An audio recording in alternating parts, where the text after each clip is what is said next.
Hi friends, ಎಲ್ಲರಿಗೂ ನಮಸ್ಕಾರ. Welcome back to my YouTube channel.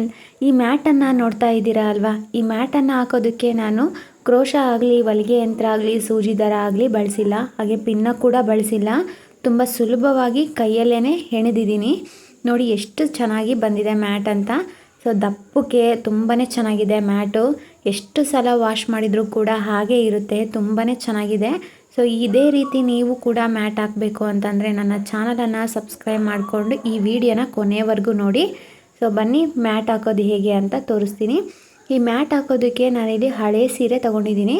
So ಹಳೆ ಸೀರೆನ ಈ ಥರ ಓಪನ್ ಮಾಡಿಬಿಟ್ಟು ನೋಡಿ, ಸೀರೆಯ ತುದಿ ಭಾಗ ಇರುತ್ತೆ ಅಲ್ವಾ, ತುದಿ ಭಾಗದಲ್ಲಿ 1 ಇಂಚಷ್ಟು ನಾನು ಈ ರೀತಿ ಕಟ್ ಮಾಡ್ಕೊಳ್ತಾ ಇದ್ದೀನಿ. ಸೀರೆ ಎಷ್ಟುದ್ದ ಇದೆಯೋ ಅಷ್ಟುದ್ದನೂ ಈ ರೀತಿ ಕಟ್ ಮಾಡ್ಕೊಳ್ಬೇಕು. ಸೊ ಈ ಥರ ಒಂದು ಕಟ್ ಮಾಡಿಕೊಂಡ್ರೆ ಸಾಕು. ಸೊ ನೋಡಿ, ನಾನು ಈ ಥರ ಎಷ್ಟುದ್ದ ಇದೆಯೋ ಸೀರೆ ಅಷ್ಟುದ್ದನೂ ಕಟ್ ಮಾಡಿಬಿಟ್ಟು ಈ ಪೀಸನ್ನು ನಾನು ಸೈಡಿಗೆ ಎತ್ತಿಟ್ಕೊಳ್ತಾ ಇದ್ದೀನಿ. ಈಗ ಸೀರೆಯ ತುದಿ ಭಾಗದಲ್ಲಿ ಸೊ 2 ಹತ್ರ ನಾನು ಕತ್ರಿಯಿಂದ ಕಟ್ ಮಾಡ್ಕೊಳ್ತಾ ಇದ್ದೀನಿ. ಸಮ ಭಾಗವಾಗಿ ತಗೊಂಡ್ಬಿಟ್ಟು ಕತ್ರಿಯಿಂದ ತುದಿ ಭಾಗನ ಕಟ್ ಮಾಡ್ಕೊಳ್ತಾ ಇದ್ದೀನಿ. ನೋಡಿ, ಸ್ವಲ್ಪ ತುದಿ ಭಾಗನ ಕಟ್ ಮಾಡಿಬಿಟ್ಟು ಕೈಯಲ್ಲಿ ಈ ಥರ ಎಳೆದ್ರೆ ಸೊ ನೀಟಾಗಿ ಬರುತ್ತೆ. ಸೊ ಲಾಸ್ಟಲ್ಲಿ ನಾವು ಸ್ವಲ್ಪ ಹಾಗೆ ಬಿಡಬೇಕು, ಫುಲ್ಲು ಕಟ್ ಮಾಡ್ಕೊಳ್ಬಾರ್ದು ಈ ರೀತಿ.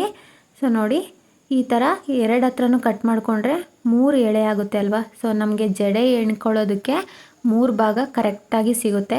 ಸೊ ನೋಡಿ, ಈ ಥರ ಕಟ್ ಮಾಡಿರೋ ಹತ್ರ ನೀಟಾಗಿ ತಗೊಂಡ್ಬಿಟ್ಟು ನೆರಿಗೆ ಮಾಡ್ಕೊಂಡ್ಬಿಟ್ಟು ನಾವು ಸೊ ಗಂಟು ಹಾಕ್ಕೊಳ್ಬೇಕು.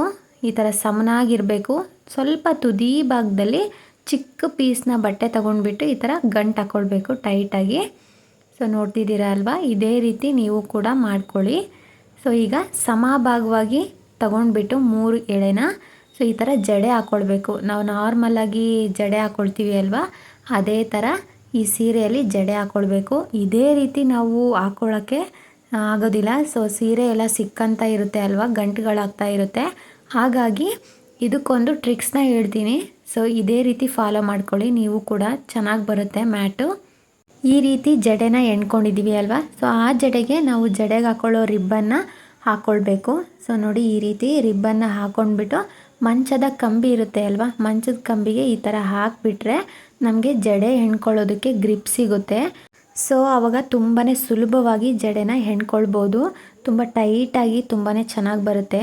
ಸೊ ನೋಡ್ತಿದ್ದೀರಾ ಅಲ್ವಾ, ಈ ರೀತಿ ಹೆಣ್ಕೊಳ್ಬೋದು. ಹಾಗೆ ನಾವು ಈ ಥರ ಜಡೆನ ಹೆಣ್ಕೊಳ್ಬೇಕಾದ್ರೆ ತುಂಬಾ ಗಂಟುಗಳಾಗ್ತಾ ಇರುತ್ತೆ. ಸೀರೆ ಉದ್ದ ಇರುತ್ತೆ ಅಲ್ವಾ, ಯಾಕಂದರೆ ಸೊ ಆವಾಗ ಈ ಥರ ಬಿಡಿಸ್ಕೊಳ್ಳೋದಕ್ಕೂ ತುಂಬ ಸುಲಭ ಆಗುತ್ತೆ. ಸೊ ನೋಡಿ, ಎಷ್ಟು ಚೆನ್ನಾಗಿ ಹೆಣ್ಕೊಳ್ಬೋದು. ಇಡೀ ಸೀರೆ ಫುಲ್ಲು ಇದೇ ರೀತಿ ಜಡೆನ ಹೆಣ್ಕೊಳ್ಬೇಕು. ಸೊ ಜಡೆನ ಹೆಣ್ಕೊಂಡ್ಬಿಟ್ಟು ತೋರಿಸ್ತೀನಿ ಯಾವ ರೀತಿ ಮ್ಯಾಟನ್ನು ಹಾಕೋದು ಅಂತ. ನೋಡಿ, ನಾನು ಸೀರೆ ಫುಲ್ಲು ಇದೇ ರೀತಿ ಜಡೆನ ಹೆಣ್ಕೊಂಡಿದ್ದೀನಿ. ಸೊ ಈಗ ಲಾಸ್ಟ್ ತುದಿ ಭಾಗ ಸ್ವಲ್ಪ ಹೆಣ್ಕೊಳ್ಳೋದಿದೆ.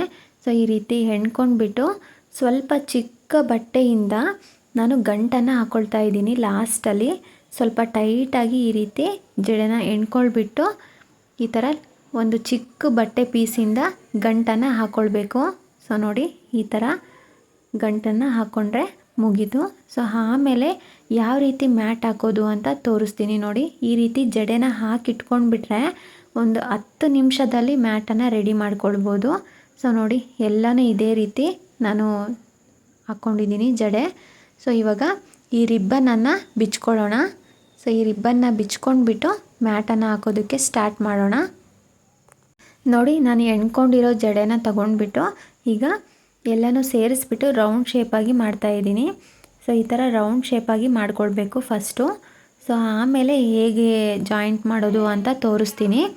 ಸೊ ನಾನಿಲ್ಲಿ ಸೂಜಿ ದಾರ ಆಗಲಿ, ಪಿನ್ನದಿಂದ ಆಗಲಿ, ಹೊಲಿಗೆ ಯಂತ್ರದಿಂದಾಗಲಿ ಯಾವುದನ್ನು ಬಳಸ್ತಾ ಇಲ್ಲ. ಸೊ ಹಾಗೆಯೇ ಹಾಕಿ ತೋರಿಸ್ತಾ ಇದ್ದೀನಿ ನೋಡಿ. ಈ ಥರ ರೌಂಡ್ ಶೇಪ್ ಮಾಡ್ಕೊಂಡ್ಬಿಟ್ಟು ನಾವು ಮುಂಚೆನೇ 1 ಇಂಚಷ್ಟು ಬಟ್ಟೆನ ಕಟ್ ಮಾಡಿ ಇಟ್ಕೊಂಡಿದ್ವಿ ಅಲ್ವಾ ಸೀರೆಯಲ್ಲಿ. ಸೊ ಅದನ್ನು ತೊಗೊಂಡ್ಬಿಟ್ಟು ನೋಡಿ, ಈ ರೀತಿ ಜಡೆ ಮಧ್ಯಕ್ಕೆ ಏರಿಸ್ಬಿಟ್ಟು ಸೊ ಆ ಬಟ್ಟೆನ ಗಂಟು ಹಾಕ್ಕೊಳ್ಬೇಕು. ಸೊ ಈ ಥರ ಟೈಟಾಗಿ ಒಂದು ಗಂಟನ್ನ ಹಾಕ್ಕೊಂಡ್ಬಿಟ್ಟು ಸೊ ಆಮೇಲೆ ನಾವು ಸೊ ಪಕ್ಕದ ರೋಲ್ ಇದೆ ಅಲ್ವಾ, ಸೊ ಅದರಲ್ಲೂ ಕೂಡ ಈ ಜಡೆ ಮಧ್ಯಕ್ಕೆ ಏರಿಸ್ಬಿಟ್ಟು ತಕ್ಕೊಳ್ಬೇಕು. ಸೊ 1ರಿಂದ 1ಕ್ಕೆ ಈ ರೀತಿ ಜಡೆ ಮಧ್ಯಕ್ಕೆ ಏರಿಸ್ಕೊತ ಹೋಗಬೇಕು. ಇಷ್ಟೇ ಸಿಂಪಲ್ಲಾಗಿ ಮ್ಯಾಟನ್ನು ಹಾಕ್ಕೊಳ್ಬೋದು ನಾವು. ಸೊ ನೋಡ್ತಿದ್ದೀರಾ ಅಲ್ವಾ, ಸೊ ಇದೇ ರೀತಿ ನಾವು ಹಾಕ್ಕೊಳ್ತಾ ಹೋಗಬೇಕು ಅಷ್ಟೇ. ಸಿಂಪಲ್ಲು, ಒಂದು ಅರ್ಧ ಗಂಟೆಗೆ ಈ ಮ್ಯಾಟ್ ರೆಡಿ ಆಗಿಬಿಡುತ್ತೆ. ಬೇರೆ ಮ್ಯಾಟ್ಗಳೆಲ್ಲ ಒಂದು ಇಡೀ ದಿನ ಎಲ್ಲ ಹಿಡಿದು ಬಿಡುತ್ತೆ ಅಲ್ವಾ ಮ್ಯಾಟ್ ಹಾಕೋದಕ್ಕೆ. ಸೊ ಇದು ಅರ್ಧ ಗಂಟೆಲೇ ಹಾಕೊಳ್ಬೋದು. ಈ ಥರ ಜಡೆ ಮಧ್ಯಕ್ಕೆ ಈ ಬಟ್ಟೆಯಿಂದ ದಾರನ ತಕ್ಕೊಂಡಿರ್ತೀವಿ ಅಲ್ವಾ ಒಂದೆಡೆ, ಸೊ ಅದನ್ನು ಈ ರೀತಿ ಏರಿಸ್ಕೊತ ಹೋಗೋದಷ್ಟೇ. ತುಂಬಾ ಟೈಟಾಗಿ ಬರುತ್ತೆ ಈ ಮ್ಯಾಟು. ಸೊ ಹಾಳಾಗೋದಿಲ್ಲ ಬೇಗ, ಜಾಸ್ತಿ ದಿನ ಬಾಳಿಕೆ ಕೂಡ ಬರುತ್ತೆ. ಸೊ ನೋಡಿ ಈ ಥರ ಜಡೆ ಮಧ್ಯಕ್ಕೆ ಏರಿಸ್ಕೊತ ಹೋಗಬೇಕು ಆ ಸೀರೆಯಿಂದ ತಗೊಂಡಿರೋ ಎಳೆನ. ಸೊ ಇದೇ ರೀತಿ ಎಲ್ಲನೂ ಹಾಕ್ಕೊತ ಹೋಗಬೇಕು. ಒಂದೇ ಸೀರೆಯಲ್ಲಿ ಈ ಥರ ನಾವು ಬೇರೆ ದಾರ ಕೂಡ ಯೂಸ್ ಮಾಡೋ ಅವಶ್ಯಕತೆ ಇರೋದಿಲ್ಲ.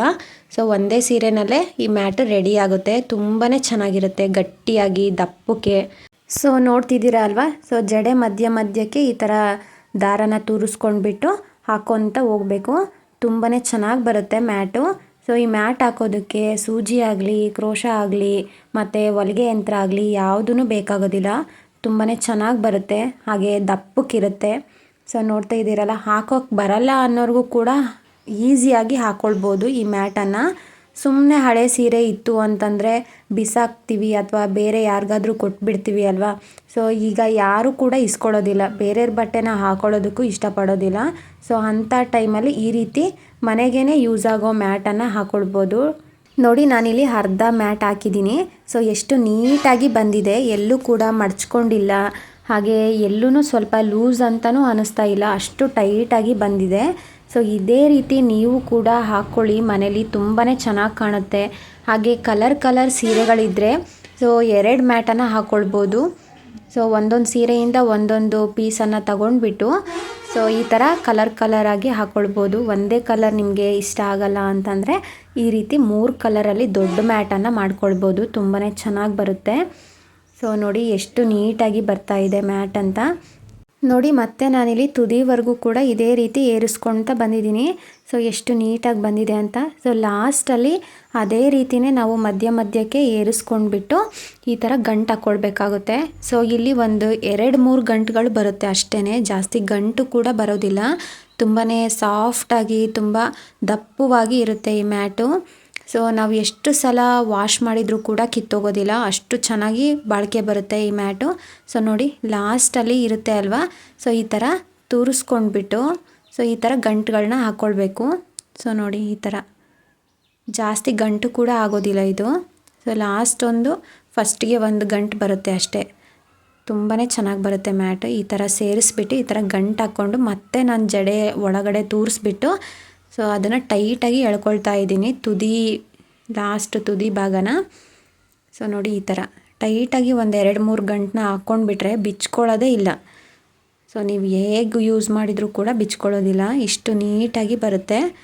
ಸೊ ನೋಡಿ ಈ ಥರ ಚೆನ್ನಾಗಿ ಒಂದು 3-4 ಗಂಟನ ಹಾಕ್ಕೊಂಡಿದ್ದೀನಿ ನಾನು.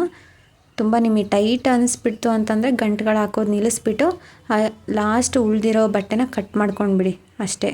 ಸೊ ನೋಡಿ ಈ ಥರ ಟೈಟಾಗಿ ಗಂಟನ್ನು ಹಾಕ್ಕೊಂಡಿದ್ದೀನಿ. ಸೊ ನೋಡಿ ಇದನ್ನು ಒಂಚೂರು ಉಳಿದಿದೆ ಅಲ್ವಾ, ಅದನ್ನು ಕಟ್ ಮಾಡ್ಕೊಳ್ತಾ ಇದ್ದೀನಿ. ಸೊ ಇಷ್ಟೇ ನೋಡಿ, ಸಿಂಪಲ್ಲಾಗಿ ನಾವು ತುಂಬ ಕಡಿಮೆ ಸಮಯದಲ್ಲಿ ಮ್ಯಾಟನ್ನು ಹಾಕ್ಕೊಳ್ಬೋದು. ಜಾಸ್ತಿ ಟೈಮ್ ಕೂಡ ತಗೊಳ್ಳೋದಿಲ್ಲ, ಹಾಗೆ ತುಂಬ ದಿನ ಬಾಳಿಕೆ ಬರುತ್ತೆ ಈ ಮ್ಯಾಟು. ಸೊ ಯಾವುದೇ ರೀತಿ ಕ್ರೋಶ ಆಗಲಿ, ಹೊಲಿಗೆ ಯಂತ್ರ ಆಗಲಿ, ಸೂಜಿ ದಾರ ಆಗಲಿ ಅಥವಾ ಪಿನ್ನದಿಂದ ಆಗಲಿ ನಾನು ಈ ಮ್ಯಾಟನ್ನು ಹಾಕಿಲ್ಲ. ಸ್ವತಃ ಕೈಯಿಂದನೇ ಎಣ್ದಿರೋ ಮ್ಯಾಟ್ ಇದು. ಎಷ್ಟು ಚೆನ್ನಾಗಿದೆ ನೋಡಿ. ಸೊ ನೀವು ಕೂಡ ನಿಮ್ಮ ಮನೆಯಲ್ಲಿ ಹಳೆ ಸೀರೆಗಳಿದ್ದರೆ ಈ ರೀತಿ ಮ್ಯಾಟನ್ನು ಹಾಕ್ಕೊಳ್ಳಿ. ಸೊ ಈ ಮ್ಯಾಟ್ ಹಾಕೋದಕ್ಕೆ 25-30 ನಿಮಿಷ ಆದರೆ ಸಾಕು. ತುಂಬ ಚೆನ್ನಾಗಿ ಮ್ಯಾಟನ್ನು ಕಡಿಮೆ ಸಮಯದಲ್ಲಿ ಹಾಕ್ಕೊಳ್ಬೋದು. ಸೊ ನೋಡಿ ಎಷ್ಟು ಚೆನ್ನಾಗಿದೆ ಅಂತ. ನಿಮಗೆ ಈ ಮ್ಯಾಟ್ ಹಾಕೋ ಐಡಿಯಾ ಇಷ್ಟ ಆಗಿದ್ದರೆ ನನ್ನ ಚಾನಲನ್ನು ಸಬ್ಸ್ಕ್ರೈಬ್ ಮಾಡ್ಕೊಳ್ಳಿ. ಹಾಗೆ ಈ ವಿಡಿಯೋ ಇಷ್ಟ ಆಗಿದ್ದರೆ ಲೈಕ್ ಮಾಡಿ, ನಿಮ್ಮ ಫ್ರೆಂಡ್ಸ್ಗೆ ಫ್ಯಾಮಿಲೀಸ್ಗೆಲ್ಲ ಈ ವಿಡಿಯೋನ ಶೇರ್ ಮಾಡಿ. ಹಾಗೆ ಈ ಥರ ಮ್ಯಾಟ್ ಹಾಕೋ ಐಡಿಯಾ ನಿಮಗೆ ಮುಂಚೆನೇ ಗೊತ್ತಿದ್ದರೆ ಕಮೆಂಟ್ ಬಾಕ್ಸಲ್ಲಿ ಕಮೆಂಟ್ ಮಾಡಿ. ಸೊ ಗೊತ್ತಿಲ್ಲದವರು ನೋಡಿಬಿಟ್ಟು ಹಾಕ್ಕೊಳ್ಳಿ. ಸೊ ಈ ಮ್ಯಾಟನ್ನು ಕಾಲೊರ್ಸೋಕ್ಕಲ್ಲದೆ ಈ ಥರ ಚೇರ್ ಮೇಲೂ ಕೂಡ ಹಾಕ್ಕೊಂಡ್ಬಿಟ್ಟು ಕುತ್ಕೊಳ್ಬೋದು. ತುಂಬ ಮೆತ್ತಗೆ ಚೆನ್ನಾಗಿ ಅನಿಸುತ್ತೆ. ಸೊ ನಿಮಗೆ ಈ ಮ್ಯಾಟ್ ಐಡಿಯಾ ಇಷ್ಟ ಆಗಿದ್ದರೆ ನನ್ನ ಚಾನಲ್ನ ಸಬ್ಸ್ಕ್ರೈಬ್ ಮಾಡಿಕೊಂಡು ಸಪೋರ್ಟ್ ಮಾಡಿ. Thank you for watching.